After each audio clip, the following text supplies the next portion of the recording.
बदलना या ऋतु परिवर्तन होना। हम ऋतु को किस तरीके से देखते हैं, किस वर्ड से ये चेंज हो रही हैं। इनमें से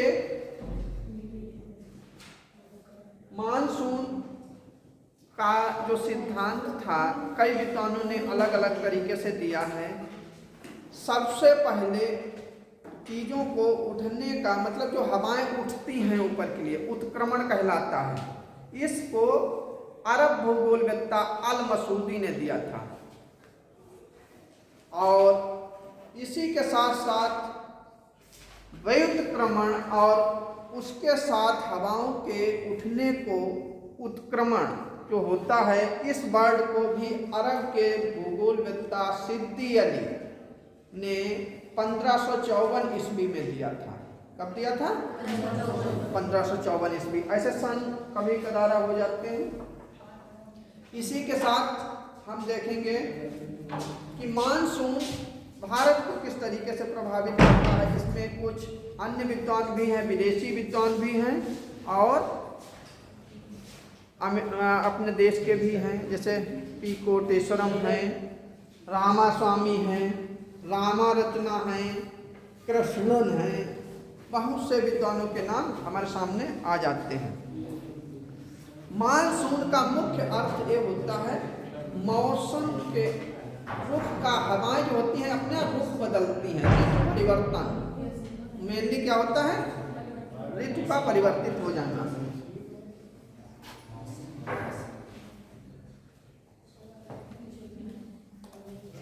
अब देखेंगे हम भारत का जो प्रायद्वीपीय भाग है उस पर कोस्टल लाइंस हैं। वहाँ से हवाएं जो होती हैं 6 महीने स्थल से समुद्र की ओर और 6 महीने समुद्र से स्थल की ओर चला करते हैं। हवाओं के चलने में प्रेशर का अपना रोल होता है, मतलब दबाव का अपना प्रभाव होता है कि दबाव प्रेशर जितना जहाँ अधिक होगा वहाँ से हवाएं लो की मतलब कम दबाव की तरफ गमन करेंगी।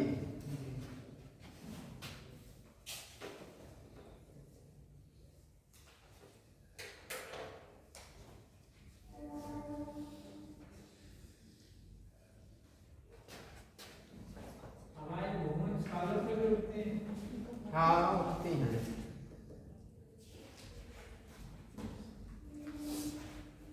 यहाँ ये इंडियन पेनिनसुलर रीजन्स है। इसके 30 डिग्री से एक हवाओं का प्रभाव होता है और इसके 23 से मतलब 20 से 40 माना जाता है कि ये दबाव बढ़ता घटता रहता है। तो यहाँ से कर्क रेखा गुजरती है, ट्रॉपिक ऑफ कैंसर। ये 23.1/2 डिग्री नॉर्थ है। इसके ऊपरी भागों से जेट स्ट्रीम का नया सिद्धांत है और कुछ तापीय सिद्धांत भी रहे हैं। इससे पहले कौन कौन से हैं? शास्त्रीय सिद्धांत कहलाते हैं। शास्त्रीय सिद्धांत में थ्योरी नोट होती हैं और जो वर्तमान में मॉडर्न थ्योरीज हैं उनमें जेट स्ट्रीम को सबसे अधिक मान्यता दी जा रही है। लेकिन मौसम की बहुत सी चीज़ें होती हैं जिनमें घुमाव फेर होता रहता है। तो हम एक एक पार्ट को नोट भी कराएंगे और साथ साथ आपको पढ़ाएंगे भी कि क्या क्या चीज़ें कैसे होती। थर्मल थ्योरीज में इन्हें शास्त्रीय सिद्धांत कहते हैं। क्लासिकल एज के जो क्लासिकल पीरियड के थे उस समय के विद्वानों ने उन्हें दिया था, जिन्हें हम शास्त्रीय सिद्धांतों के नाम से जानते हैं। उनके अनुसार क्या होता है कि एयर मासेस, इसमें भी क्लासिकल में क्या है, एक तो एयर मासेस है और मॉडर्न में है एयर मासेस और जेट स्ट्रीम का जो थर्मल पार्ट्स होते हैं। कहा जाता है कि जब स्थलीय भाग गर्मियों में गर्म होता है तो यहाँ लो प्रेशर होता है। लो प्रेशर होने की वजह से जो हवाएं होती हैं वो इस तरीके से समुद्र की तरफ चलना स्टार्ट करती हैं। अब हम इसे एरो से दिखा रहे हैं, लेकिन हवाएं कभी सीधी नहीं चलती हैं।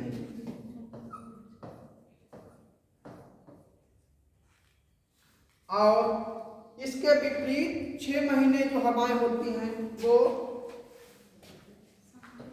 समुद्र से स्थल की ओर जाती हैं। समुद्र की हवाएं होती हैं नमी लिए हुए होती हैं, इसलिए जैसे ही स्थल पर जाती हैं तो बारिश करती हैं, और स्थल से जो हवाएं आती हैं उनके बीच में कभी कुछ झील कुछ नदी का कुछ ही वाटर बॉडी हो पाता है, इसलिए वो कम वर्षा कर पाती हैं। इनका घूमने का जो साइकिल है वो क्लॉकवाइज होता है, फेरल के नियम के अनुसार हवाएं घूमती हैं। इस घूमने के कारण ही जब यहाँ से हवाएं उतरती हैं तो बंगाल की खाड़ी का कुछ मॉइस्चर लेकर के तमिलनाडु में वर्षा कर देती हैं, और जब गर्मियों में इधर से इधर को जाती हैं तो पूरा अरब सागर और हिंद महासागर पीछे से भी और अटलांटिक की भी हवाएं यहाँ से गुजर कर जाती हैं, जो ह्यूमिडिटी से पूर्णतः होती हैं, और ये बहते हुए 3 खंडों में विभाजित हो जाता है। पहला कच्छ की खाड़ी से प्रवेश करता है और सीधा ऊपर की तरफ जाता है तो अरावली समानांतर पड़ता है, इसलिए राजस्थान में वर्षा नहीं होती, और हिमालय से टकराकर पश्चिमी उत्तर प्रदेश और पंजाब हरियाणा के कुछ क्षेत्रों में वर्षा करता है। इसके बाद दूसरी चीज, ये यहाँ पर खंभात की खाड़ी है, इसके नीचे मुंबई है, मुंबई के पास से प्रवेश करता है और सीधा चला जाता है। इसके बाद विंध्याचल और सतपुड़ा रेंज के बीच से होकर जाता है, जो सीधा गारो खासी जयंतिया की पहाड़ियों से टकराकर अधिक वर्षा करता है, वहाँ मॉइस्चर की मात्रा बहुत अधिक हो जाती है। पहले ये समझ लेंगे, फिर नोट भी करा देंगे सब चीजें। तो ये एयर मासेस मतलब हवाओं के चलने के कारण होता है। फिर इसी के साथ साथ देखा जाता है कि हवाएं किस तरीके से घूम रही हैं, उनमें क्या मॉइस्चर है कि नहीं है। जैसे प्रेजेंट थ्योरी में देखेंगे तो हमारे थर्मल अकॉर्डिंग ही बादल छाए हुए हैं, आज भी हमें बादल छाए हुए दिखाई दे रहे हैं। जेट स्ट्रीम ने इसको सबसे अधिक क्लियर किया है कि ये बादल छाते हैं तो क्यों छाते हैं। जेट स्ट्रीम को बताएंगे। जेट स्ट्रीम वो आप समझ रहे होंगे, जेट स्ट्रीम एक ऐसी लाइन नहीं है सीधे, जेट स्ट्रीम थ्योरी बताएंगे तो ये सीधी लाइन नहीं है, ये इस तरीके से चलती है 6 से 12 किलोमीटर पश्चिम से पूर्व की तरफ। अब ये थ्योरी नोट कराएंगे तो उसमें बता देंगे सब चीजें, फिर उसका फिगर्स बनाएंगे, पर अभी थर्मल क्लासिकल थ्योरी बता रहे हैं। तो क्या होता है, इसमें जो स्थल का भाग जल्दी ही गर्म होता है और जल्दी ही ठंडा हो जाता है। जब शीत ऋतु आती है तो रेगिस्तानी भाग थार का मरुस्थल सबसे अधिक ठंडा हो जाता है और यहाँ पर हाई प्रेशर होता है, और हाई प्रेशर होने की वजह से यहाँ से हवाएं जो होती हैं वो नीचे की तरफ चलने लगती हैं। तो ये सर हाई प्रेशर वाली है जो नीचे को आ रही है? हाँ। ये लो प्रेशर की है या? ये जब कॉन्टिनेंट पर हाई प्रेशर होता है तो हवाएं इधर आएंगी। अच्छा, हाई वाले इधर। देखिए ये लो है, यहाँ इस समय अरब सागर ये लो है, लो प्रेशर, और ये हाई प्रेशर है। ये समर के टाइम का, इस समय का, आज का मान लीजिए, जैसे इस समय ठंडा है तो यहाँ पर प्रेशर हाई है, इस समय महाराष्ट्र और यहाँ पर लो है, तो हाई से लो की तरफ ही सदैव चलती हैं। 6 महीने के बाद हमारी ऋतु अभी बदल रही है धीरे धीरे। ये वर्षा का समय क्या होता है, जून से लेकर 15 सितंबर तक का होता है ग्रीष्मकालीन वर्षा। ग्रीष्मकालीन वर्षा 15 जून से 15 सितंबर का माना जाता है, और उस समय क्या होता है, स्थल भाग गर्म होता है, ये लो प्रेशर होता है, तो हवाएं यहाँ से जाती हैं और समुद्र से जाएंगी तो नमी लेकर जाएंगी, इसलिए इन भागों में वर्षा करती हुई जाती हैं। और ये मानसून यहाँ से सीधा, जब अभी इसे मिटा के दोबारा से बताएंगे, ये आने वाला है, और जब समुद्र से जाता है तो किस तरीके से इफेक्ट डालता है। सर इस समय तो कर्नाटक और महाराष्ट्र में वर्षा होती होगी, हल्की फुल्की होती है। हाँ तमिलनाडु के भाग में आती है। यहाँ से ये हवाएं इधर भी तो चल रही हैं, इधर इधर खाली क्षेत्र है, ये स्थलीय भाग है। दक्षिण भारत में और होता हाँ हाँ इधर से जो ये भाग है गारो खासी जयंतिया वाला, वहां से जब हवाएं इधर को आती हैं तो ये बंगाल की खाड़ी से मॉइस्चर को ले लेती हैं और तमिलनाडु के तट पर वर्षा करती हैं। एक पॉइंट खास है, उसे नोट करेंगे। अरब सागर से 65% वर्षा होती है और बंगाल की खाड़ी से 35%। कभी कभी परसेंट भी पूछा जा सकता है कि अरब सागर कितने परसेंट वर्षा करता है भारत में और बंगाल की खाड़ी भारत में कितने परसेंट वर्षा करती है। इनका मौसम में करते हैं, सब अलग-अलग मौसम में करते हैं। हाँ अलग अलग, एक भी कैसे कर सकेंगे। अरब सागर ये वाला जो मानसून है इस समय का, यहाँ ये शीत ऋतु का है, ये इधर हाँ इस समय वर्षा जितनी होगी 35%, वो 35% वो होगी। यही होगी। और गर्मी में 65% होगी, वो अरब सागर से होगी। इस समय अपने यहाँ वर्षा हो जाती तो बंगाल की खाड़ी से ऊपर की हो, हाँ। वो बहुत जब मानसून कभी-कभार आ जाता है तो हाँ। अपने यहाँ हो जाती है। अपने यहाँ जो एंटी साइक्लोनिक कंडीशन होती है, बीच में ट्रफ बनता है, अभी बताएंगे सब चीजें, ये कंडीशन होती है।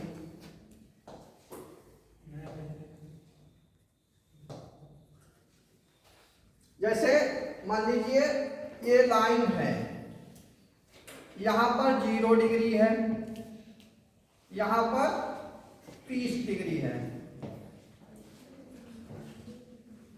यहां पर ये मानसून है, जेट का मान लीजिए ये पश्चिमी जेट है, यहाँ पर WJ लिख रहे हैं, जेट पश्चिमी जेट है।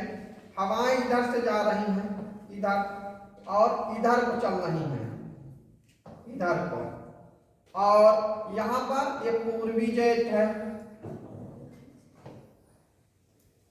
EJ लिख दिया है, मतलब ईस्टर्नली जेट।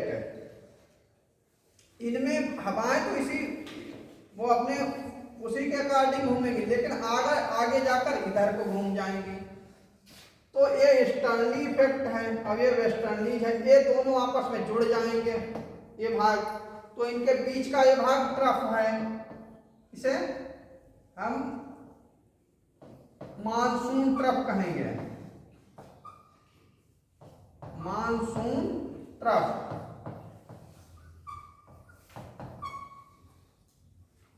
मानसून ट्रफ कहलाता है ये। क्या लिखना, मानसून ट्रफ का भाग आएगा पूरा। इस भाग पर इस समय जो छाया हुआ भाग है ये दिखाई देगा, जैसे बादल छाए रहेंगे, कम वर्षा करेंगे। क्यों करेंगे?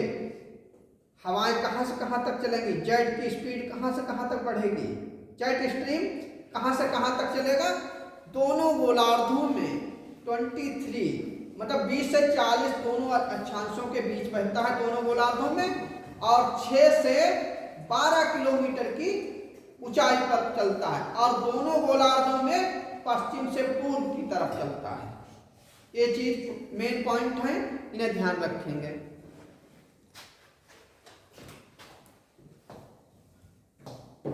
अब थोड़ी चीज हम नोट भी कराएंगे, फिर उसके बाद फिर चीजें बताएंगे। आ जाओ।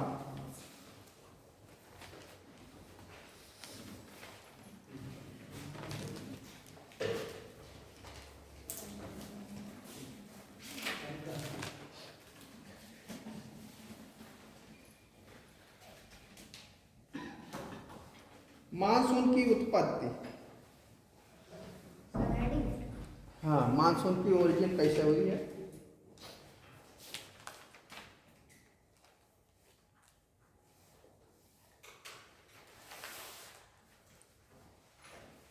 मानसून शब्द की उत्पत्ति अरबी भाषा के मौसम और मलायन भाषा के मौसम शब्द से हुई है।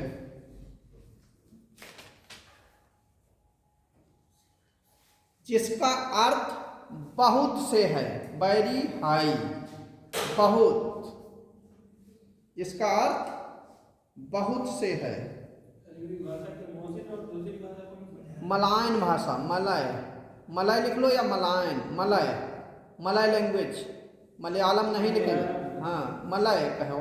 ये कहाँ होती है? यही केरला में बोला जाता है, केरल तमिलनाडु के पास। हाँ मोहसिन, मलय लिखी जाती है, हाँ मोहसिन कहा जाएगा।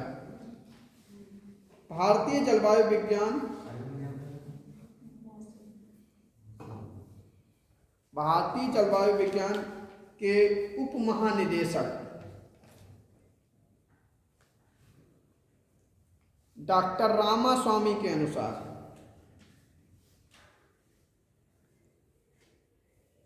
डॉक्टर रामास्वामी के अनुसार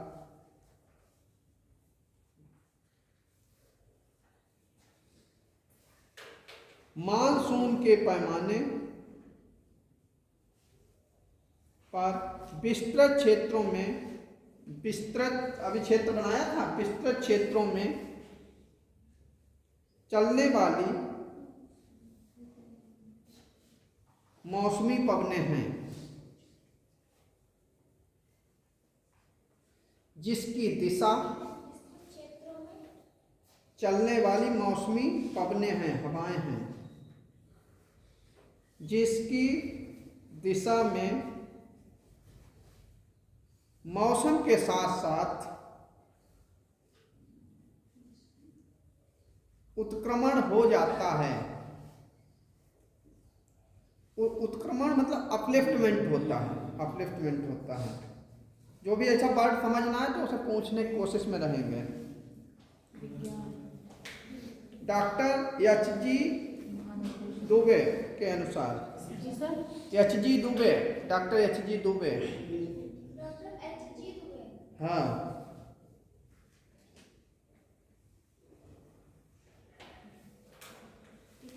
इंग्लिश में थोड़ा लिख लेना और अगर समझना है तो पूछ लेना। Reversal of wind system, reversal of wind system in the keynote of monsoon climate. Reversal of wind system is the keynote of monsoonal climate. Is the keynote of monsoonal climate. ये लिखने वाला इसलिए कराते हैं कि मेंस में लिखना पड़ता है, प्रीलिम्स में क्वेश्चन होते हैं, ऑब्जेक्टिव टाइप्स होते हैं। कुछ बच्चे मैथ्स में जब लेते हैं तो उन्हें ये सब चीज़ें लिखनी पड़ती हैं। ये तो उल्टा हो गया जी, ऊपर वाला जो लिखवाया था इसका बात नहीं, ये दोनों चीजें एक ही कहीं है, महानिदेशक और एच.जी. दुबे ने सेम तो है नहीं अलग, हर आदमी अलग कहेगा, आप अलग कहेंगे, हम अलग कहेंगे, व्यक्तियों का कुछ बदलता रहता है। तो उनके अनुसार है मानसून पवनों का यह उत्क्रमण, मानसून पवनों का यह उत्क्रमण, मानसून पवनों का यह उत्क्रमण मौसम से दिशा में, मानसून पवनों का यह उत्क्रमण, अपलिफ्टमेंट, ऊपर उठना, निश्चित मौसम से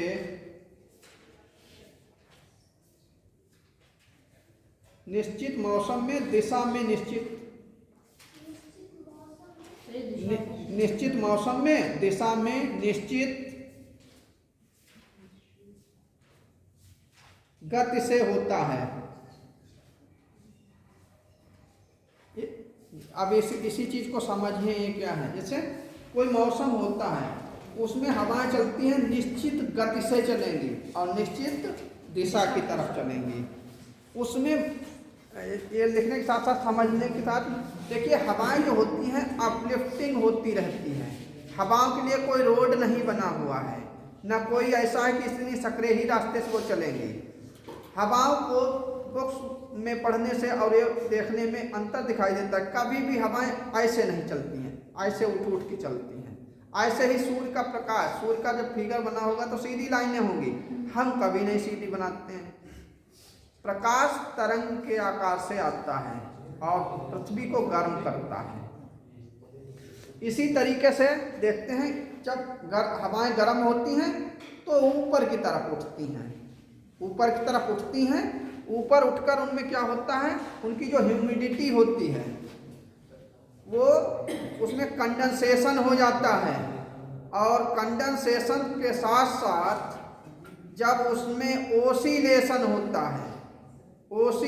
होता है तो वो ड्रॉप्स बन जाती हैं और नीचे की तरफ चूने लगती हैं, जिसे हम रेन कहते हैं, वर्षा कहते हैं। अगर इसमें हवाओं का दबाव पड़ेगा तो उसी हिसाब से, जैसे अगर हवाएं शुष्क क्षेत्र से आ रही हैं तो वर्षा कम होगी, और नमी वाले क्षेत्र से आ रही हैं ज़्यादा होगी।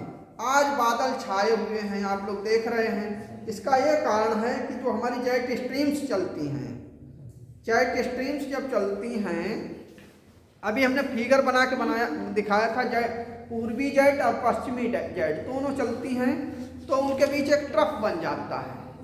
उस ट्रफ भाग में मानसून गर्त कहते हैं। ये मानसून का गर्त, यहाँ तो हमने ऐसा फिगर बनाया, दिखा दिया कि एक छोटा सा चित्र। ये बनता कहाँ है, ये गंगा प्लेन में बनता है इसका ट्रफ। जब इसका गंगा ट्रफ में गर्त बन जाता है तो गर्त में ऊपर से आने वाली जो हवाएं होती हैं, ठंडी होती हैं, वो जब यहाँ से गुजरती हैं तो उनकी स्पीड बहुत स्लो हो जाती है, और यहाँ पर ह्यूमिडिटी के कारण वो ऊपर की तरफ उठती हुई क्लाउड का निर्माण कर देती हैं और बादल छा जाते हैं।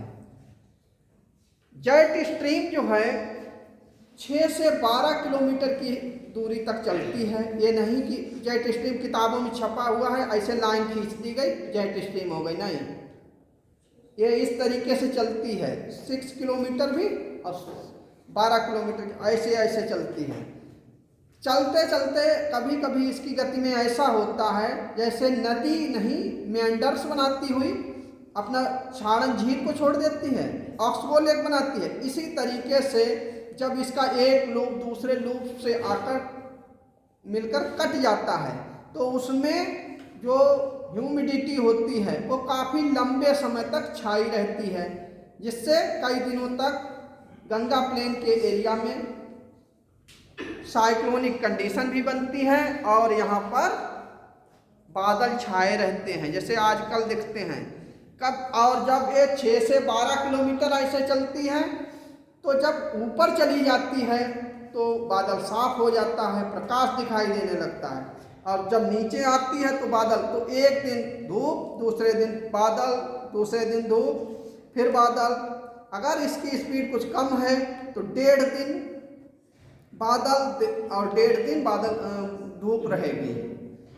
जो कंडीशंस होंगी जो प्रेजेंट समय में देख रहे हैं, ये जेट का प्रभाव देख रहे हैं कि जेट स्ट्रीम के अकॉर्डिंग ही ये बादल छा जाते हैं। इसमें वर्षा होगी तो हल्के से, बहुत तेज नहीं होगी, गड़गड़ाहट तो रहेगी इसमें, क्योंकि ये ठंडे एरिया से चलती हैं। सिर्फ गंगा प्लेन्स में ही होती है और कहीं नहीं होती। जहाँ इसका साइक्लोनिक कंडीशन ट्रफ जिस समय जहाँ बन जाए, ट्रफ के अकॉर्डिंग ही बनता है। साइक्लोनिक एंटी साइक्लोनिक कंडीशन से इस समय वर्षा होती है। इंग्लिश बोल लो या हिंदी है तो साइक्लोन भी चक्रवाती है, उससे कोई अर्थ नहीं बदलेगा। अच्छा, मिस्ट, वाटर मिस्ट, कुहासा वो होता है जिसमें हल्की दृश्यता होती है और जो ड्रॉप्स के रूप में ऐसा लगेगा हल्की हल्की सफ़ेद सफ़ेद बूंदें चू रही हैं और कुछ समय के लिए रहती हैं और फिर गायब हो जाती हैं। वो वर्ड कुहासा कहलाता, दृश्यता भी हल्की कम कर देता है, लेकिन वो कोहरा नहीं होता, कोहरा का ही रूप होता है मिस्ट। अब हमारा टॉपिक चेंज आप कर रहे हैं। कोहरा तो वो अलग क्लाइमेट, कोहरा जो होता है जब क्लाइमेटिक कंडीशंस होती हैं, बादल छाए हुए होते हैं। क्वेश्चन कोई भी पूछ सकते हैं, लेकिन टॉपिक यहाँ इसका है तो जब बादल ऊपर से हीटिंग करके नीचे की तरफ ड्रॉप्स में चूते हैं और वो ड्रॉप्स ओसिलेशन बहुत कम होता है, मतलब दोलन बहुत कम होता है, जिससे ड्रॉप्स छोटी छोटी बनकर हवा में लटकी हुई दिखाई देती हैं और हमें दूर का दिखाई नहीं देता है। अगर हम वहाँ उसमें चलेंगे तो ह्यूमिडिटी होगी, हम भीग जाएंगे, वो कोहरा कहलाता है। क्या कहाँ जा रहे हैं बच्चे? ऐसी ठंड में पानी की नहीं, कुछ पढ़ने की कोशिश सर एक करें। बार वेस्टर्न और ईस्टर्न जेट स्ट्रीम वाला बता दीजिए हाँ, कि बता किधर हो रही है। दोनों बताएंगे। हाँ, सभी क्लाइमेटिक कंडीशन से इफेक्ट डालती हैं, चाहे रिम हो और मिस्ट हो, ये सब डालते हैं प्रभाव। ऐसी कोई चीज़ नहीं जो जलवायु पर प्रभाव न डालता हो। ये प्रकाश ऐसे चलता है, जिन जो कहाँ देखा, वो तो हम भी कह रहे किताब में ऐसे सीधे सजा के खींच दिया जाता है, ऐसे है। किताबों में लिखा है कि प्रकाश सीधे रेखा में चलता है, नहीं प्रकाश मंडलों के रूप में चलता है, वो तो है बड़े लोग। सर आप जेट स्ट्रीम बता दीजिए, वो वाली वेस्टर्न और ईस्टर्न वाली किधर फ्लो होती है। अच्छा अच्छा, डायग्राम बनाया है। अब ठीक देखिए,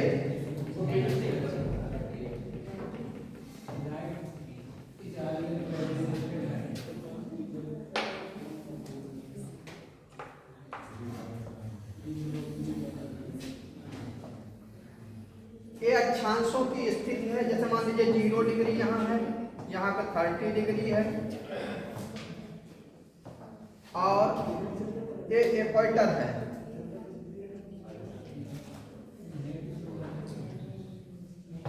इन दोनों के बीच जैसे ये हवाएं जो हैं,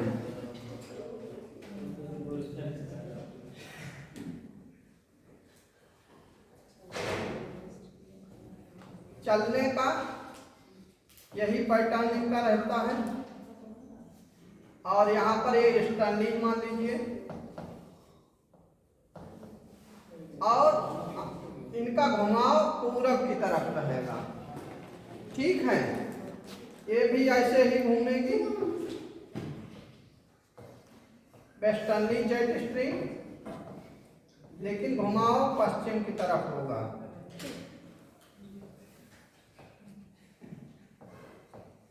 ये इनका ट्रफ बनेगा। जब दोनों के बीच का ट्रफ बनेगा तो मौसम छाया रहेगा। अब थोड़ी चीज और नोट कर लेंगे, फिर आगे जी। गंगा प्लेन इसका ट्रफ कंडीशंस बनती हैं। देखिए, जब साइक्लोनिक कंडीशन का जो सेंटर होता है दिल्ली बनता है, तो उसके चारों तरफ 300 से 400 किलोमीटर की दूरियों तक बादल छाए रहते हैं, और उसी समय यदि उसमें टर्बुलेंस हो जाता है, मतलब विक्षोभ होता है, वेस्टर्नली जिसका नाम है पछुआ विक्षोभ कहते हैं। पछुआ विक्षोभ, ये पछुआ हवाएं कहाँ से आती हैं? ये ट्रेड विंड्स हैं। कौन सी हैं? व्यापारिक हवाएं हैं। ये इक्वेटर से पूरा अर्थ देखिए, भूमध्य रेखा या विषुवत रेखा कहते हैं। हाँ, 0 ये क्या है, इसीलिए तो लिख दिया है इक्वेटर है। ये पड़ी हुई इस कंडीशन बनाई है। ये 30 डिग्री है, नहीं वो क्या इतनी जगह पे लिख नहीं सकता है, इसलिए वहां पे लिख दिया है। सर जो व्यापारी लोग करता है इसको ना व्यापारी बनने सर पश्चिम विक्षोभ में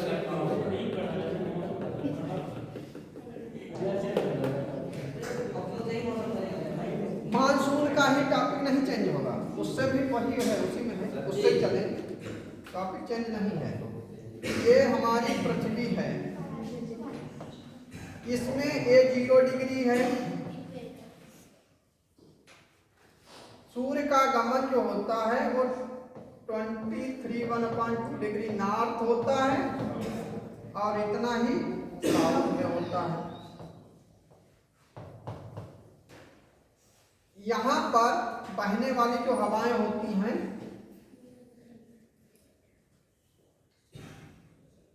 व्यापारिक पवनें होती हैं। अब कोरियालिस की वजह फेरेल के नियम के अनुसार ये हवाएं इधर इस गोलार्ध में पूर्व से पश्चिम की तरफ चलती हैं, पूर्व से पश्चिम की तरफ। दोनों गोलार्धों में इनके चलने की गति यही रहेगी, दिशा यही रहेगी, इधर भी ऐसे चलती हैं।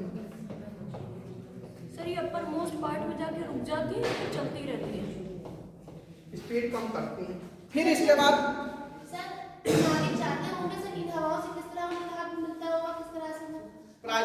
इन्हें व्यापारिक पवनें इसलिए कहा जाता था कि यहाँ पर शांत स्थितियाँ रहती थी जहाज यात्रा करने के लिए। इसलिए सब पुराने वर्ड हैं।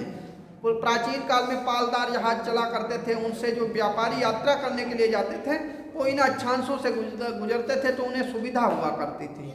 और वो जब 30 लेटीट्यूड पे पहुँचते थे तो ये हवाएं, अब जैसे हम यहाँ से बताना चाहेंगे, इक्वेटर पर लो प्रेशर होता है, इससे हवाएं ऊपर उठती हैं, ऊपर उठकर सब टॉपिक पर गिरती हैं। उधर से पोलर हाई विंड्स आती हैं, वो भी उस पर गिरती हैं, इसलिए वो हवाओं का दबाव बढ़ जाता है, वो हाई प्रेशर हो जाता है। पहले क्या होगा, ये लो प्रेशर बेल्ट है, इसके ऊपर का भाग हाई प्रेशर है, इसके बीच में है फिर लो प्रेशर है, और ऊपर का भाग हाई प्रेशर है। क्योंकि बर्फ जमी हुई है ध्रुवों पर, इसलिए वो हाई प्रेशर है। ध्रुवों से हवाएं चलना शुरू किया, और ये यहाँ पर बताइए बीच में लो प्रेशर कैसे हुआ?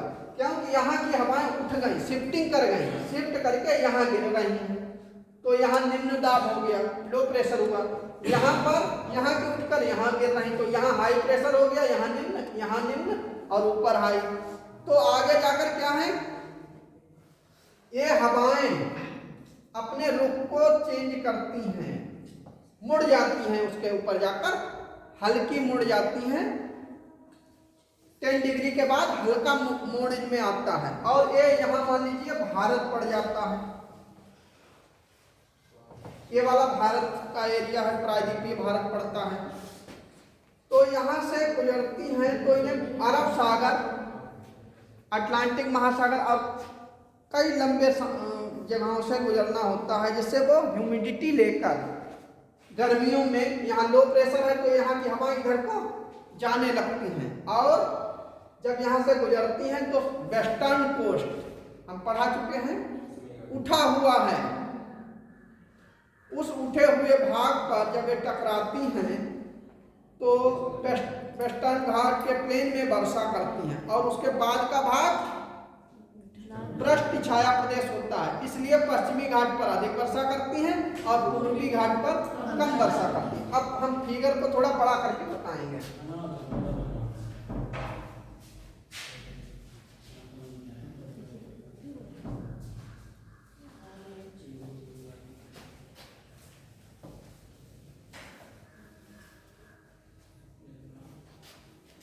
जब ये हवाएं यहाँ से गुजरती हैं, इस भाग से इधर को अंदर प्रवेश करती हैं, ये गर्मी का मानसून है, 65% इसी से वर्षा होती है। हिंद महासागर से कुछ नहीं आता क्या? हिंद महासागर से ये अरब सागर, बंगाल खाड़ी, हिंद महासागर के ही तो पार्ट है।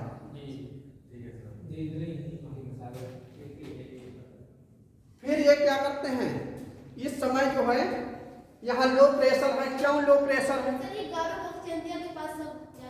हाँ, सब जाएंगे। यहाँ पर तिब्बत का पठार है,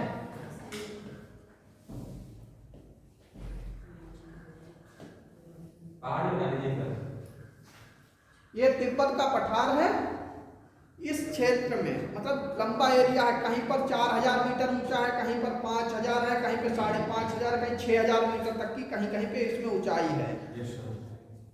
जब सूर्य जून में कर्क रेखा पर मतलब ट्रॉपिक ऑफ कैंसर पर सीधा चमकता है, उस समय तिब्बत के पठार का जो टेम्परेचर होता है वो पीछे के अन्य राज्यों, अन्य एरिया से 3 से 4 डिग्री तक बढ़ जाता है, और बढ़ने के साथ साथ इसके कुछ भाग हीटर का वर्क करने लगता है। हीटिंग इतनी होती है कि मतलब हो रहा हीटर, जब हीटिंग अधिक होती है तो यहाँ लो प्रेशर होता है।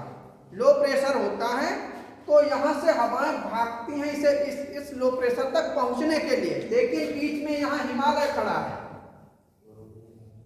ये इन हवाओं को ऊपर उठाता है। जब ये ऊपर उठती हैं तो इनमें ह्यूमिडिटी होती है। ह्यूमिडिटी होने की वजह से कंडेंसेशन होता है और बादल बन जाते हैं। ये वहां तक नहीं पहुंच पाती हैं और वर्षा इसी क्षेत्र में हो जाती है। सर ये हवाएं सर उधर जाने की कोशिश क्यों करती हैं? आकर्षण होता है क्या? लो प्रेशर, बहुत ज्यादा लो प्रेशर होता है। हीटर जब जलाओ तो कितना गर्म होता है, हर तरह की हवा वहीं जाएगी। हाँ सर सही कह रहे हैं। हीटर जलाओ, तुम गर्म कर दो, फिर गेट खोल दो, देखो हवाएं आएंगी इसके अंदर, तो वहां पहुंच नहीं पाती हैं और ऊंचाई के अनुसार नीचे की तरफ ही वर्षा कर देती। अब ये फिगर से उतना क्लियर समझने के लिए देखेंगे कि ये हवाएं यहीं थोड़ी जाती हैं। ये सबसे पहले इसी गति से, इनका डायरेक्शन है, कोई फेरल के नियम के अनुसार पूर्व से पश्चिम चलेंगी और दक्षिणी गोलार्ध में अपने दाएं तरफ और उत्तरी गोलार्ध में बाएं तरफ मुड़ेंगी। ये नियम है। तो ये किधर जा रही हैं? अपनी बाएं तरफ जा रही हैं सीधे। यहां से जाकर ये पूरा एरिया है, ये नहीं यहीं बह रही, नीचे पूरे विश्व, पूरे अर्थ की सरफेस पर बह रही है। यहाँ देखिए ये सब हर जगह बह रही है, ये सब जा रही हैं। तो ये सीधे जब जाती हैं तो यहाँ से इसके 3 भाग हो जाते हैं। 3 भाग होते हैं। एक तो यहाँ से प्रवेश करता है, यहाँ से ये सीधा इधर जाने की कोशिश करता है, अरावली समानांतर पड़ता है, तो इसलिए इस एरिया में, राजस्थान में बारिश नहीं हो पाती है। दूसरा मानसूनी भाग यहाँ से प्रवेश करता है, मुंबई के पास से सीधा जाता है गारो खासी जैंतिया की पहाड़ियों में जाकर फंस जाता है और टर्बुलेंस के कारण वहां वर्षा करता है। हाँ, कोरोमंडल तट पर लौटते हुए मानसून अब वर्षा करेंगे इस समय वाले।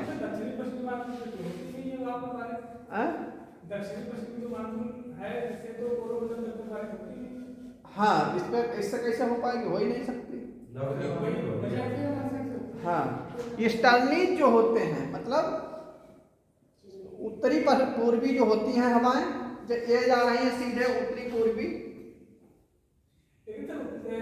अब दो शाखाएं होती हैं ना, एक शाखा जो है इधर कोरोमंडल तट से ये कौन सी हैं? उत्तरी पश्चिमी है ये, तो पूर्वी और दक्षिणी जो शाखा है दक्षिणी नीचे की तरफ आती हैं, उनसे कम वर्षा होती है, उनमें ह्यूमिडिटी कम होती है। किस पर?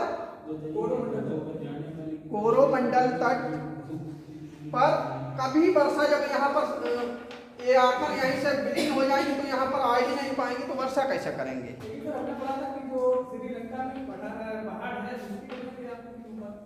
श्रीलंका का जो पहाड़ी क्षेत्र है उसको पैरेलल पड़ जाता है, रोक नहीं कोई कहाँ पाता, इसलिए वहाँ वर्षा नहीं। हवाएं हर जगह चलती हैं, जहाँ रोक हो जाती है वहाँ वर्षा हो जाती है। हाँ, पैरेलल हो जाना है, वही रीजन वहाँ हो जाता है, इसी कारण वर्षा नहीं होती है वहाँ। अगर यहाँ पर कोई पहाड़ हो वो रोक ले, इससे वर्षा जो है पश्चिमी कोस्ट पर पहाड़ है वहाँ उससे आगे बढ़ने ही नहीं देता है। हाँ, अब वो जो बीच की जो पाक स्ट्रेट चैनल है वहाँ से हवाएं मुड़ जाती हैं, इसीलिए इस एरिया में वर्षा आधे ऊपर वाले भाग में महादेव मैकार पहाड़ियाँ नहीं टकराती हैं। हाँ, तो फिर वो टॉपिक दूसरी तरफ पहुँचेगा कि यहाँ पर रेंज ऊंचे है, धूपगढ़ ऊंची चोटी है, जो जिससे थोड़ा टकरा जाती है तो थोड़ी वर्षा कर लेती है, जहाँ जितना टकराव होगा उतनी ही वर्षा हो जाती है। फिर तो ये तिब्बत की तरफ जाती हैं तो यहाँ से इनमें आर्द्रता भरी हुई होती है, सीधे जाकर यहाँ टकराती हैं अराकान पर्वत से। अराकान पर्वत का म्यांमार का, उससे ये मुड़ जाती हैं पश्चिम की तरफ। पश्चिम की तरफ वर्षा करती हुई आती हैं, तो पश्चिम बंगाल में उससे ज़्यादा, बिहार में उससे कम, उत्तर प्रदेश में उससे कम, धीरे धीरे धीरे धीरे इनकी ह्यूमिडिटी, आर्द्रता तो यहाँ से लाई है, यहाँ तो कुछ है नहीं, यहाँ तो वर्षा ही करना है। जैसे यहाँ से कुछ चीज़ लेकर चली तो यहाँ गिराती हुई जा रही हैं, तो लास्ट में इनके पास कमी पड़ जाती है, इनके पास कोई ह्यूमिडिटी नहीं रह जाती है जैसे ही ये दिल्ली तक पहुँचती हैं। उसके बाद राजस्थान का एरिया पड़ता है तो इनके पास ह्यूमिडिटी नहीं होती है, आर्द्रता नहीं होती है, जिस कारण इस क्षेत्र में वर्षा नहीं हो पाती है। लौटते हुए मानसून जो होते हैं, जो इस समय दिखाई दे रहे हैं, नॉर्थ वेस्ट जिसे कहेंगे, लौटता हुआ मानसून है इस समय। तो ये हवाएं इसी के जस्ट अपोजिट हो जाती हैं, ऊपर से आती हैं। यहाँ पर हाई प्रेशर है इस समय, बर्फ जम गई है और पूरा भाग, कई कारण होते हैं इसमें पानी के। अगर तिब्बत के पठार पर इस समय बर्फ जमी हुई है, अगर ये देर से पिघलेगी तो भारत में वर्षा देर से होगी, ये कम पिघलेगी तो भारत में वर्षा कम होगी। ये इसकी टाइम पीरियड पर भी इफेक्ट डालता है। हाँ, इसी के साथ साथ साधारण ओसिलेशन होता है, या सो जिसे कहते हैं। फिर इनसो आता है, एलिनो का इफेक्ट हो जाता है कि मानसून पर एलिनो का क्या इफेक्ट है। लानिना का इफेक्ट होता है। लानिना 7 वर्ष बाद होता है, एलिनो का 3रे वर्ष होता है। एलिनो लानिना समझ रहे हैं? जी सर, आपने बताया नहीं, बता देना। हाँ, एलिनो लानिना जो है पेरू तट पर एक चलने वाली धाराएं हैं, समुद्री धाराएं हैं। उन धाराओं का के कारण ही भारत का मानसून प्रभावित होता है।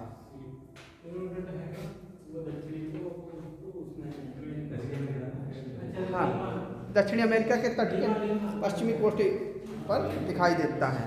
अब पूरा जैसे हमें दिखाई देता है कि भारत में वर्षा हो रही है, हम लोगों ने अपने पॉलिटिकल डिवाइड कर रखा है, लेकिन पूरी पृथ्वी एक में ही जॉइंट है और उससे हर जगह सर्कुलेशन हो रहा है। अब देख लीजिए, ये मान लीजिए पृथ्वी है, इसके तो हमने बताया 20 से 40 के बीच 6 से 12 किलोमीटर की ऊंचाई पर जेट स्ट्रीम चलती हैं। तो 20 से 40 इधर भी जेट स्ट्रीम 6 से 12 किलोमीटर चल रही है।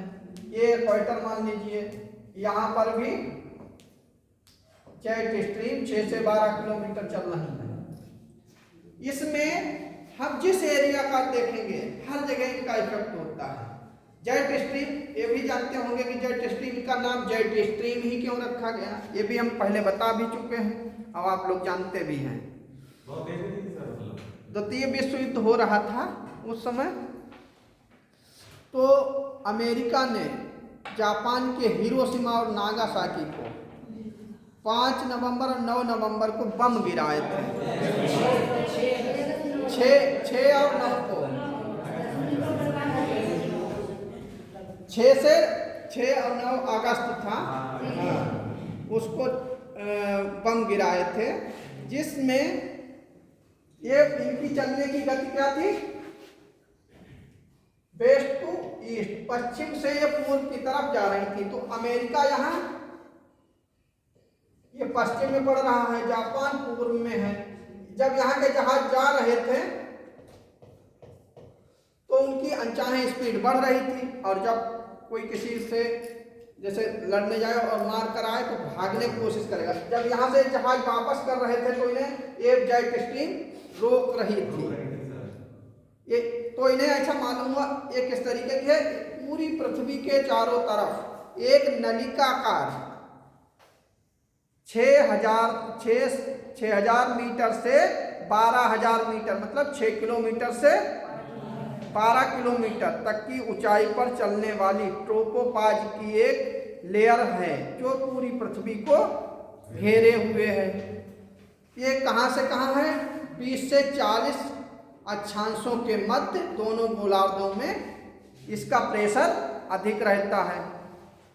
जब शीत ऋतु आती है तो गर्मियों में यहाँ आ गई, शीत ऋतु आती है तो जेट स्ट्रीम कहाँ चली जाती है? तिब्बत के पठार से नॉर्थ में चली जाती है और इस पर इफेक्ट कम हो पाता है।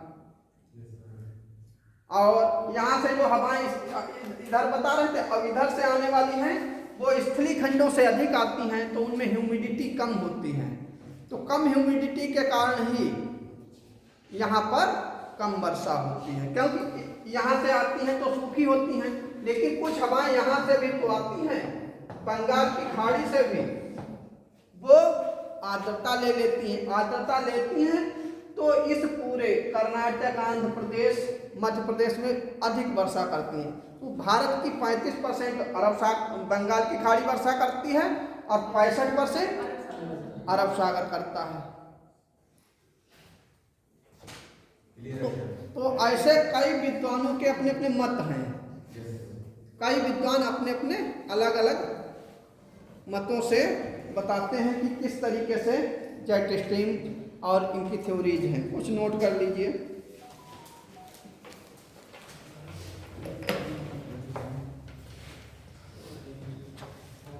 Doctor RL. सिंह ने लिखा, डॉक्टर आर.एल. सिंह ने लिखा, rhythm is the keynote, rhythm is the keynote of the monsoonal climate. Monsoon जलवायु की प्रमुख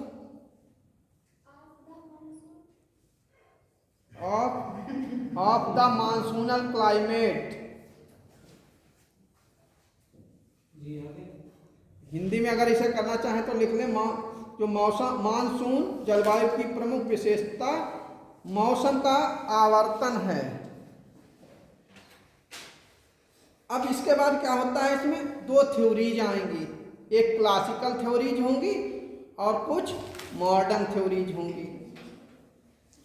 लेकिन क्लासिकल थ्योरीज को अब कम माना जा रहा है, लेकिन ऐसा नहीं है कि अगर उनसे कुछ पूछा जाएगा तो आपको क्वेश्चन करना है, मानने उनकी मान्यता कुछ कम हुई है। जेट स्ट्रीम को सबसे ज़्यादा मॉडर्न थ्योरीज है, इसे ज़्यादा मान्यता है इस समय। इसी क्लासिकल थ्योरी समझते हैं। चिरसम्मत मानसून पवनों के लिए कभी कभी एक बार आया था कि ये मौसम शब्द का प्रयोग लगभग कब किया गया था, हमने बताया, मगर उस समय ये नहीं बताया था कि ये कब किया गया था। वो उत्क्रमण बताया था, मानसून शब्द की उत्पत्ति नहीं बताई थी, मानसून का उत्क्रमण बताया था। सिद्दे अली ने 1554 में और अल मसूदी ने बताया था, वो भी अरब भूगोलवेत्ता थे, वो भी अरब भूगोलवेत्ता। चिरसम्मत में 6 से 7वीं शताब्दी, कभी कभी सन और ये टाइम आता है, शताब्दी पूर्व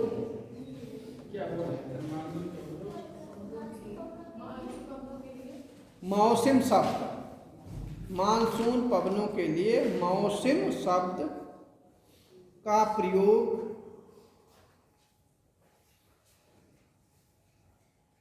लगभग 6-7 सेंचुरी, मतलब शताब्दी पूर्व अरब के नाविक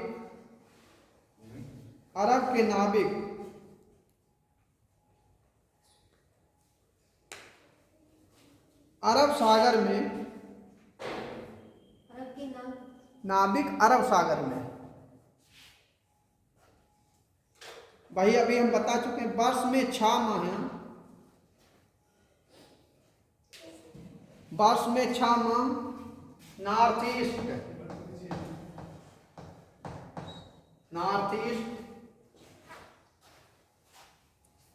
दिशा में तथा 6 माह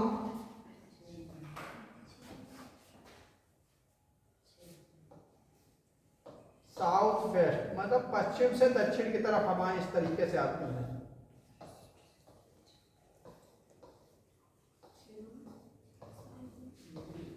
साउथ वेस्ट दिशा में चलने वाली पवनों के लिए किया करते थे। छामान दक्षिण से पश्चिम दिशा में चलने वाली पवनों के लिए करते थे।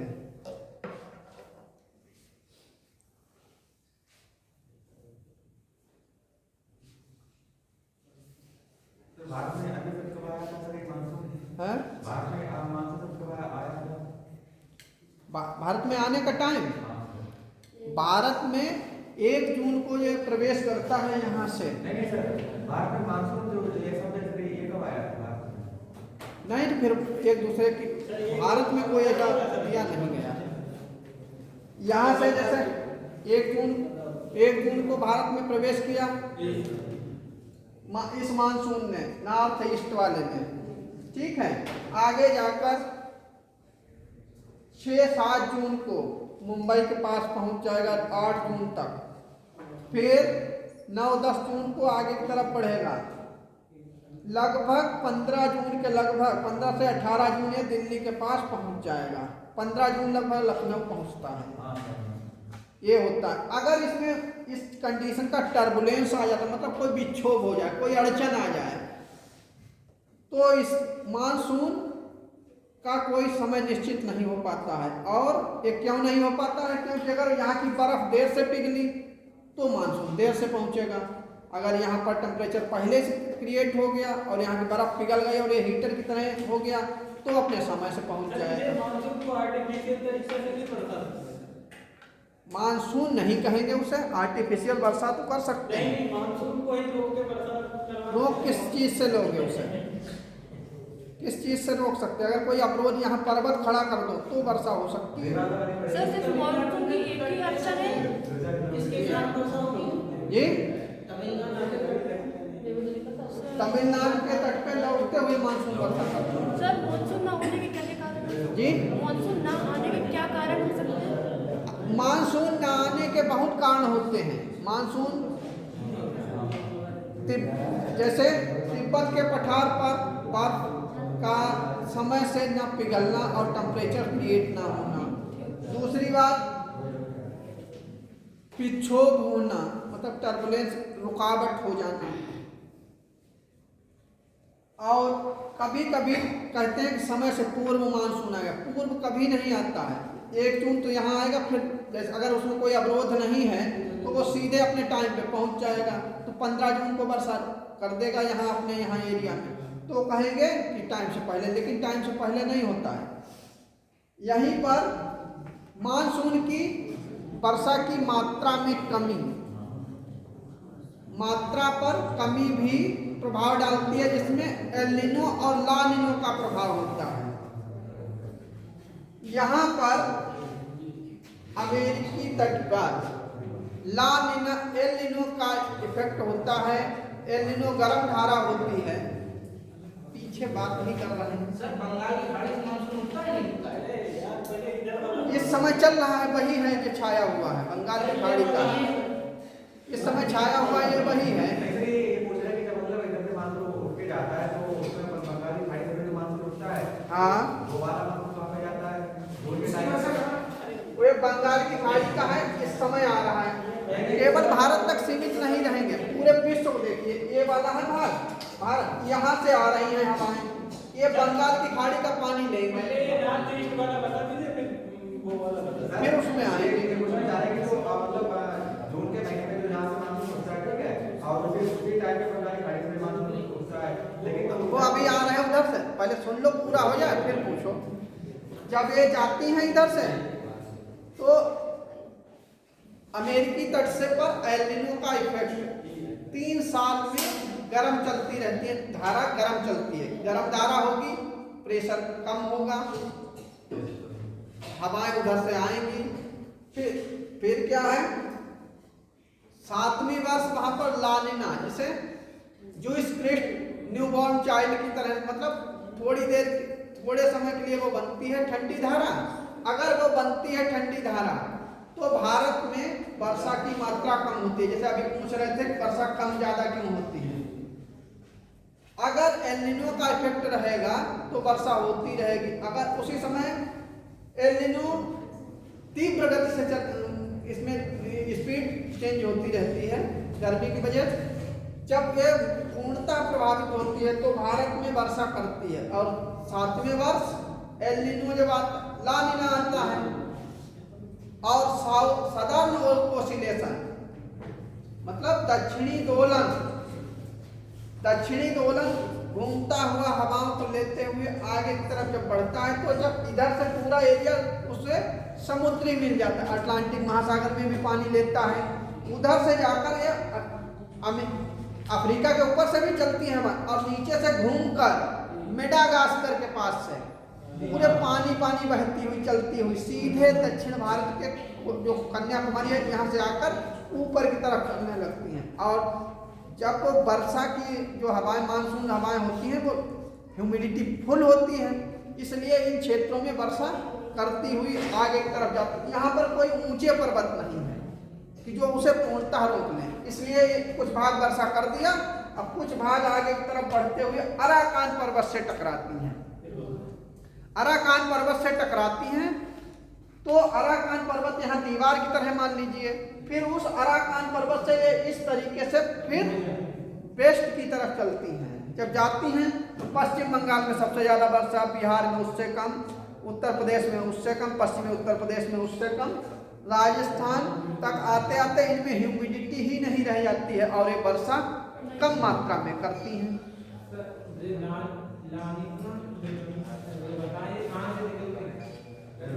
एक ही जगह पर दक्षिणी अमेरिका के कोस्ट पर देखेंगे तो एल हम्बोल्ट ठंडी धारा उसी का नाम है, पेरू ठंडी धारा है, उसके पास ही 3 वर्ष में वो धारा ही गर्म रूप धारण करती है जिसे एल नीनो कहते हैं। फिर 7वें वर्ष उसके पास से ही वहीं पर एक नई धारा का जन्म होता है जिसे ला नीना कहते हैं। तो ये भारतीय मानसून को प्रभावित करती है। हर एक चीज का एक एक इफेक्ट नोट कराएंगे, कौन कौन सी चीजें कहाँ प्रभावित करती हैं। हाँ, अब देखिए हम लोग कह सकते हैं कि हम यूपी में रहते हैं, हवाएं कहीं रहती थोड़ी हैं, वो प्रेशर के अकॉर्डिंग चलती हैं। जब प्रेशर होगा तो ऑल वर्ल्ड चलती हैं, पूरे उस पर चलती है। अब कहो कि तिब्बत हमारे नजदीक है इसलिए हम तिब्बत का पठार बता रहे हैं, कोई जरूरी नहीं तिब्बत के पठारे से जेट स्ट्रीम चल रही है, साउथ हेमिस्फीयर में भी चल रही है और इसके अलावा इधर गल्फ कंट्रीज में भी चल रही हैं और उधर एशिया के और भाग हैं, जैसे बर्मा का भाग है, चाइना का भाग पड़ेगा, उनमें सब में इसका इफेक्ट होता है। हम भारतीय मानसून पढ़ रहे हैं इसलिए तिब्बत को बता रहे हैं। ये जरूरी नहीं है तिब्बत क्या यही भारत तक सीमित थोड़ी है, वर्षा तो हर जगह होती है। तो हम पूरी पृथ्वी को ध्यान रखेंगे, लेकिन हमें एक लिमिटेड पढ़ाना है भारत का भूगोल, इसलिए केवल हम वर्षा भारत की बता रहे हैं। ये भारत तक ही सीमित नहीं होती हैं, ये पूरे हेमिस्फीयर में, दोनों हेमिस्फीयर में वेस्ट टू ईस्ट चलती हैं। इनकी स्पीड भी चेंज होती रहती है, कहीं पर जब जाती हैं तो 64 किलोमीटर होती है, कहीं पर 128 होती है और कहीं कभी कभी इनकी स्पीड 256 किलोमीटर पर घंटा भी हो जाती है। ये स्पीड के कारण ही जेट स्ट्रीम के हमें मौसम में परिवर्तन दिखाई देते हैं। अब इसके यहाँ तक एक क्लियर हो रहा है कि अराकान से टकराया और यहाँ आ गया। केवल हम भारत का मानसून पढ़ा रहा है इसलिए, नहीं तो हम इसे आगे चाइना और उधर भी दिखाते हैं, क्योंकि हमें उसकी आवश्यकता नहीं है। हर जगह जाती है, हवा के लिए कोई प्रतिबंधित थोड़ी जगह रोक थोड़ी लेंगे, लेकिन हमें पढ़ाना नहीं है, वो वर्ड नहीं पढ़ा रहे हैं, इस समय केवल इंडिया पढ़ा रहे हैं।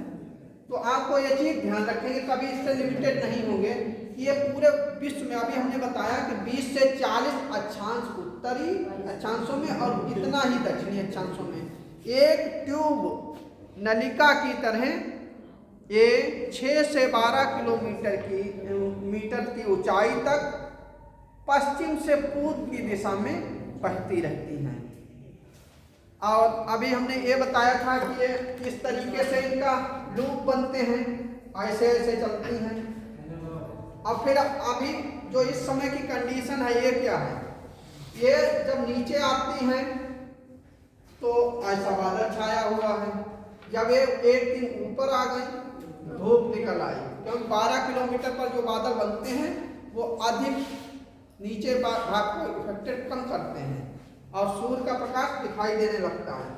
फिर धीरे धीरे नीचे आएंगे तो रात में ही बादल छाने लगे। यहाँ मान लीजिए आधी रात हो गई, अब यहाँ तक आती हैं तो फिर धूप निकल आई। अगर फिर इसमें क्या होता है, इसमें कोई रोड नहीं है, ये इस तरीके से चलते चलते चलते चलते एक दूसरे काट जाती है। तो ये कटा हुआ जो भाग होता है ये छाड़ा झील की तरह हो जाता है। यहाँ पर बादल छाए होते हैं, जितनी ह्यूमिडिटी होती है वो बारिश कर देती है। इसलिए 2 दिन छाया रहेगा तो एक दिन बारिश, हल्की बारिश होगी। तो एक जेट का इफेक्ट होता है, थोड़ा नोट करिए। और ग्रीष्मकालीन मानसून क्या लिखा था, साउथ वेस्ट दिशा में चलने वाली पवनों के लिए हाँ करते थे। और ये हम पहले ही बता चुके हैं कि 1554 ईस्वी में अरब भूगोलवेत्ता सिद्दे अली ने मानसून पवनों के उत्क्रमण का उल्लेख किया था। सिद्दे अली ने कब किया था, 1554 ईस्वी में। ये भी अरब विद्वान थे। पवनों के उत्क्रमण मतलब ऊपर उठने की बात कही थी, ये नहीं कि अन्य, मानसून पवनों के ऊपर उठने की बात कही थी, उसे उत्क्रमण कहेंगे। अपलिफ्टमेंट ऑफ विंड्स लिख सकते हैं। हाँ हाँ, अपलिफ्टमेंट विंड्स लिखे, मानसून मानसून ही लिखेंगे। उन पवनों का नाम मानसून पहले ही हो चुका था, मानसून पवनें उतर रही हैं। फिर क्या हुआ, 1656 में 1656 में इंग्लैंड के विख्यात विद्वान Edmund heli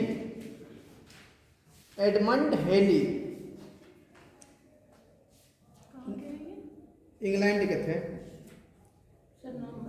Edmund heli, books में अगर देखोगे तो ए हेली लिखा मिलेगा,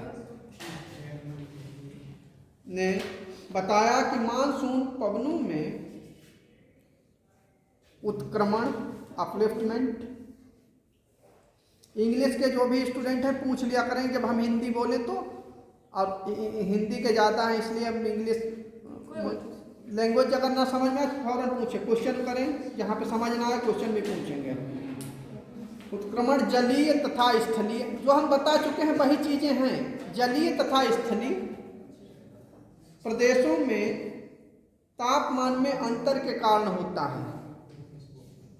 जब तापमान जल पर ज़्यादा होगा तो हवाएं स्थल से जल की तरफ चलेंगी, जब स्थल पर तापमान ज़्यादा होगा तो जल से हवाएं स्थल की ओर चलेंगी। ये बताया।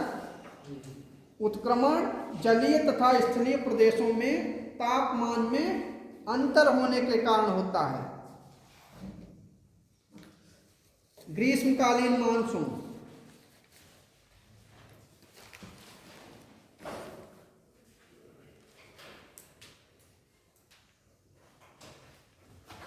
ग्रीष्म ऋतु में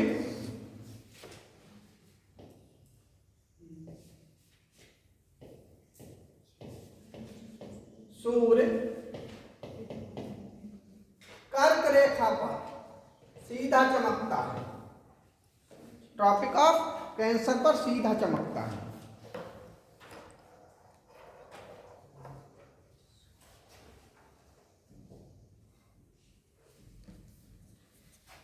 जिससे नॉर्थ वेस्ट भारत तथा निकटवर्ती क्षेत्रों का तथा निकटवर्ती मत पास पड़ोसी क्षेत्रों का तापमान बढ़ जाता है। और तापमान बढ़ता है तो क्या होगा, वायुदाब कम हो जाता है। तापमान बढ़ता है और वायुदाब कम हो जाता है।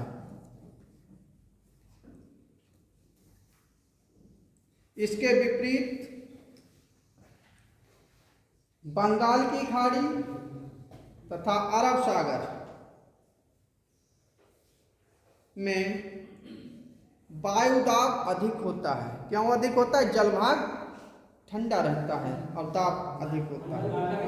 अरब सागर में, बंगाल की खाड़ी और अरब सागर में वायुदाब अधिक रहता है।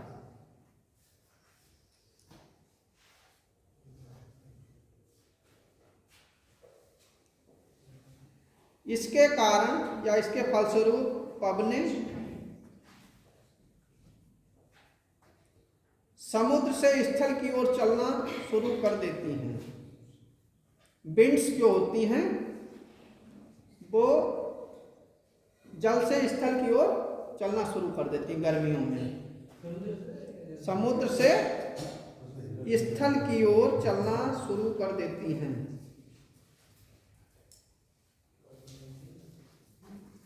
अब यहाँ पर ध्यान देंगे, ये पूरा एरिया वाटर बॉडीज हैं। जब यहाँ से हवाएं गुजरेंगी तो उनमें ह्यूमिडिटी अधिक होगी, तो लिखेंगे ये भारत में खूब वर्षा करती हैं। ये भारत में खूब वर्षा करती हैं, ज़्यादा वर्षा करती हैं। अब वैसे टॉपिक के अकॉर्डिंग बहुत चीज़ें इसमें हैं, बहुत जोड़ना, लेकिन आपको मेन चीज़ें आना चाहिए, फिर तो ये कई दिनों में समाप्त ही नहीं होगा। एक दिन और एक रात इस पर बोला जाए तो कम पड़ जाएगा। फिर शीतकालीन मानसून, फिर हम बताने लगे कि ये कैसे ड्रॉपिंग होती है, कैसे क्या होता है। फिर वो ज्योग्राफिकल पूरा ज्योग्राफी आ जाएगी इसमें। शीतकालीन मानसून, विंटर मानसून, ग्रीष्म मानसून क्या था? वो पहले बताया ग्रीष्म का था। समर मानसून, हाँ, या विंटर मानसून। शीत ऋतु में सूर्य की किरणें यहाँ पड़ रही हैं। कहाँ पड़ती हैं? कैप्रिकॉर्न पर, मकर रेखा पर पड़ती हैं।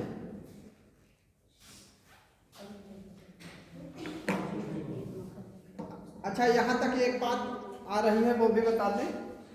आपको ये सबको मालूम ही होगा, हमने पहले भी बताया कि जो सूर्य का गमन होता है वो कहाँ तक होता है?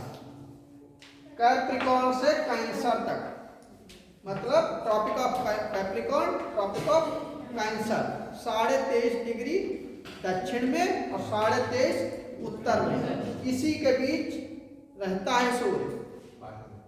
अन्य जगह पर धीरे धीरे दिनों की संख्या इसीलिए बढ़ती रहती है, क्योंकि पोल्स पर 6 महीने का दिन और 6 महीने की रात इसीलिए दिखाई देती है, क्योंकि वहाँ पर उसकी चमक, वो घूमा हुआ भाग काफी लंबे समय तक रहता है। सर, मकर रेखा पर सीधी लंबवत पड़ती है, सीधे सीधे? हाँ, इक्वेटर पर, भूमध्य रेखा पर नहीं, ये मकर रेखा पे ये सीधी, हाँ, सीधी पड़ती है। सूर्य उस समय वहां पहुंच चुका होता है।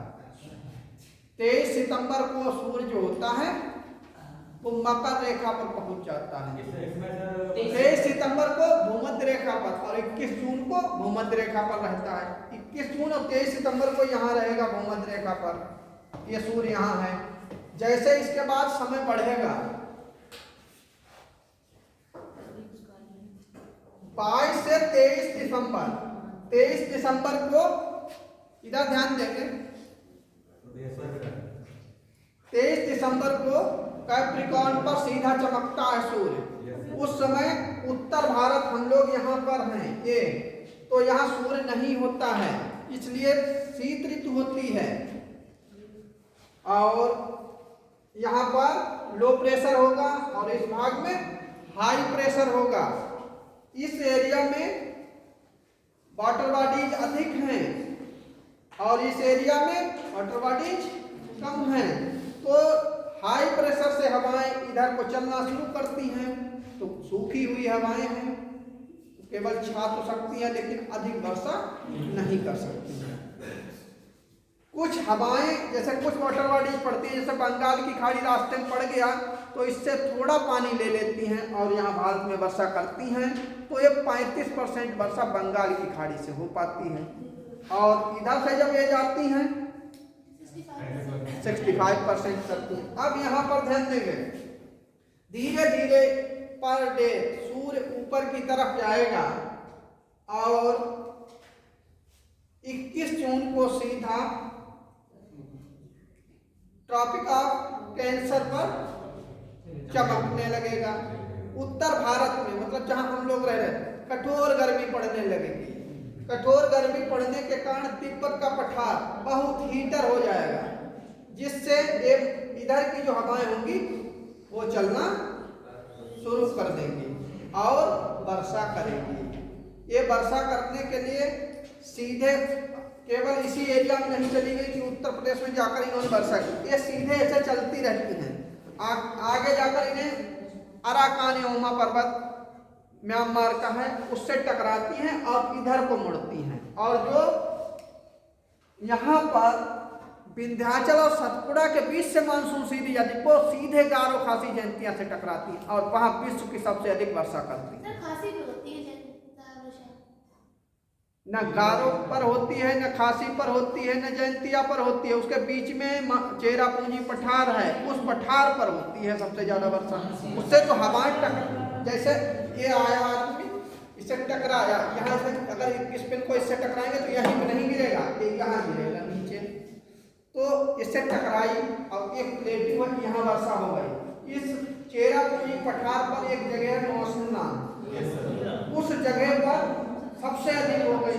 अगर वो वर्ड नहीं दिया है तो हम चेरापूंजी के प्लेटिंग को लगाएंगे। विश्व की सबसे अधिक वर्षा के गारो खासी जयंतिया कह दो चेरापूंजी पठार, उससे टकराती हैं।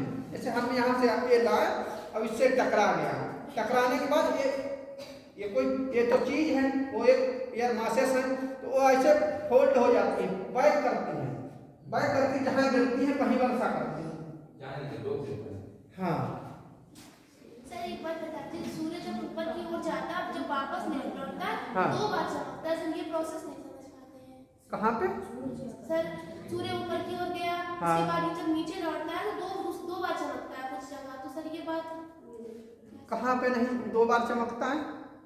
सर जो जहाँ से ये चल रहा है फिर हाँ। दोबारा उनके वहाँ जाएगा कुछ हाँ उस तरफ। तो फिर देखिए 23 दिसंबर को यहाँ मान लीजिए, यहाँ ध्यान, ये प्रोसेस समझ में आएगा, सब समझ में आ जाएगा। 23 दिसंबर को सूर्य कैप्रिकॉर्न पर मतलब मकर रेखा पर चमक रहा है, यहाँ पर ठंडक पड़ रही है, यहाँ हाई प्रेशर है, यहाँ लो प्रेशर है, हवाएं इधर से इधर को आएंगी। अभी हमने निशान इधर को बना रखे हैं, ये वो पढ़ा रहे थे टपका बना हुआ है, इसलिए अब इधर को आएंगी हवाएं। ठीक, धीरे धीरे सूरज इधर को जाएगा। 23 मार्च, 21 मार्च और 23 सितंबर, 21 मार्च को जाते ही इक्वेटर पर चमकेगा, भूमध्य रेखा पर। धीरे धीरे ये उत्तर की तरफ चलना शुरू कर देगा। जैसे जैसे उत्तर की तरफ जाएगा 21 जून आएगा और सूर्य कर्क रेखा पर सीधा चमकेगा। ठीक है, यहाँ बहुत गर्मी होगी, फिर यहाँ सबसे बड़े दिन कर्क रेखा पर होंगे उस टाइम। फिर धीरे धीरे ये नीचे होगा, फिर एक एक मिनट दिन छोटे होने लगेंगे और टेम्परेचर थोड़ा थोड़ा कम होने लगेगा। 23 सितंबर को फिर भूमध्य रेखा पर चमकेगा।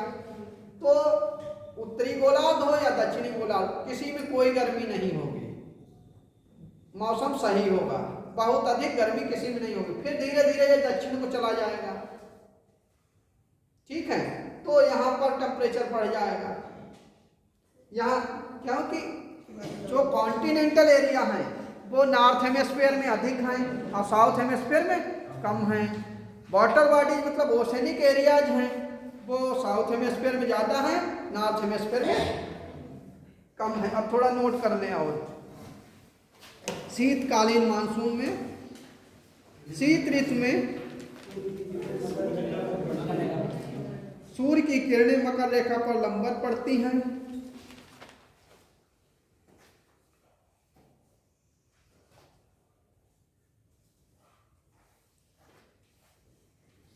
यहाँ पर लंबवत पड़ने के कारण नॉर्थ हेमिस्फीयर में, साउथ हेमिस्फीयर में गर्मी पड़ने लगती है और यहाँ पर लो प्रेशर होता है।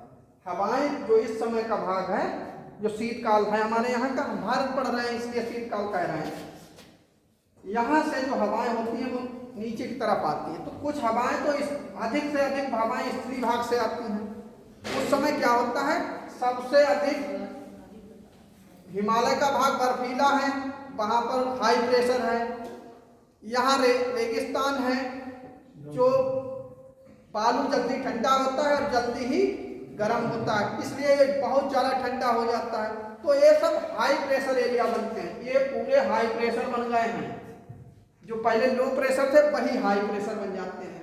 तो हवाएं जो होंगी वो यहाँ से भागती हैं इधर के लिए। जब इधर के लिए आती हैं तो शुष्क क्षेत्रों से हैं, तो उनमें नमी तो है नहीं, तो इन क्षेत्रों में कम वर्षा करती हैं। कुछ हवाएं जैसे अराकान एवं और पृथ्वी के अन्य भागों से भी आती हैं, बर्मा होते हुए सीधे बंगाल की खाड़ी से होकर अब इधर को आती हैं। वो आंध्र प्रदेश, तमिलनाडु, कर्नाटक के कुछ भागों पर वर्षा करती हैं। ये बंगाल की खाड़ी का मानसून है जो इस समय छाया हुआ है। शीतकालीन मानसून बंगाल की खाड़ी से आता है और ग्रीष्मकालीन मानसून अरब सागर से आता है।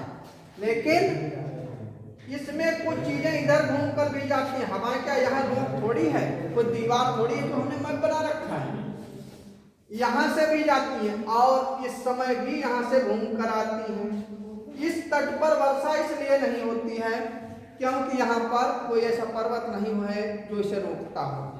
आगे जाकर यहाँ वर्षा हल्की मात्रा में केरल तट पर हो जाती है। और अगर यहाँ पर ये श्रीलंका है, इसके पास में कुछ पहाड़ों की ऊंचाई कम होकर और ढलुआ होती तो वर्षा हो जाती, लेकिन जो नेचुरल है वो वैसा ही रहेगा। इसलिए इस कोस्ट पर वर्षा कम होती है या नहीं होती है। कभी होती भी है, ऐसा नहीं बिल्कुल कभी नहीं होती, होती है।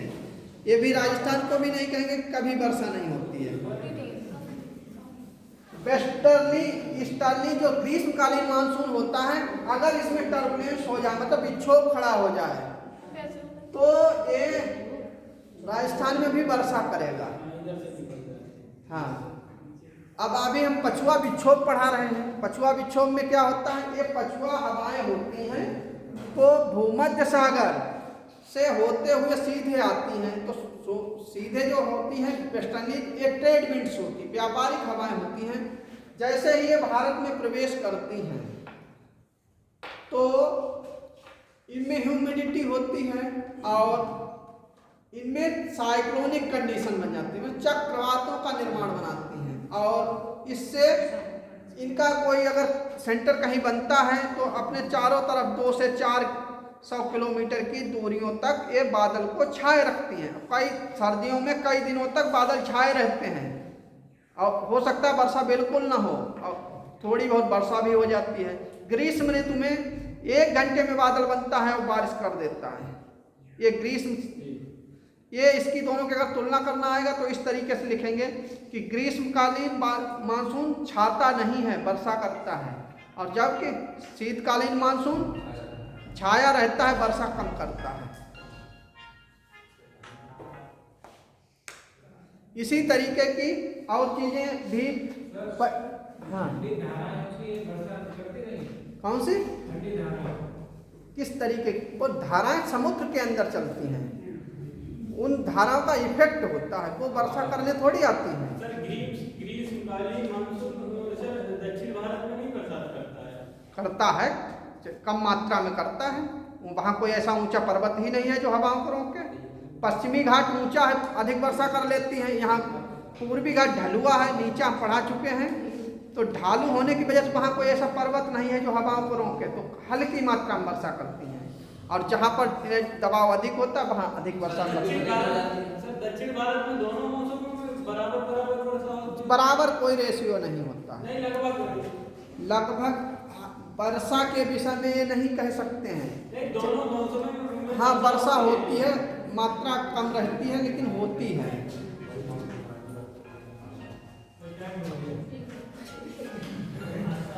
क्या उग गए वो क्या बात है?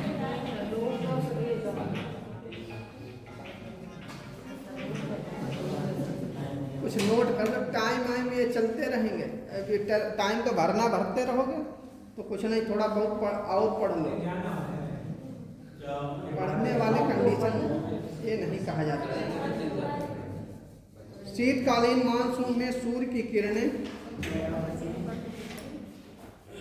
मानसून पवनों की उत्पत्ति संबंधी हैली का विचार।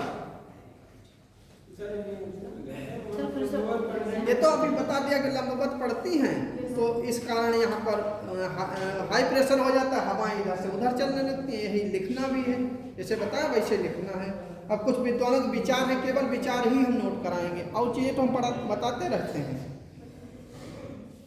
अब जैसे किसी ने गलत भी कहा तो वो लिखना है, अभी उसका कोटेशन पूछा जा सकता है तो वही लिखना होगा।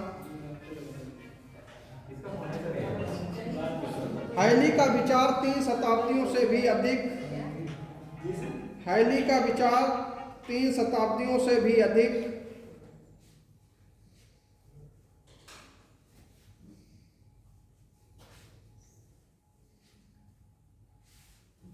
समय तक प्रचलित रहा।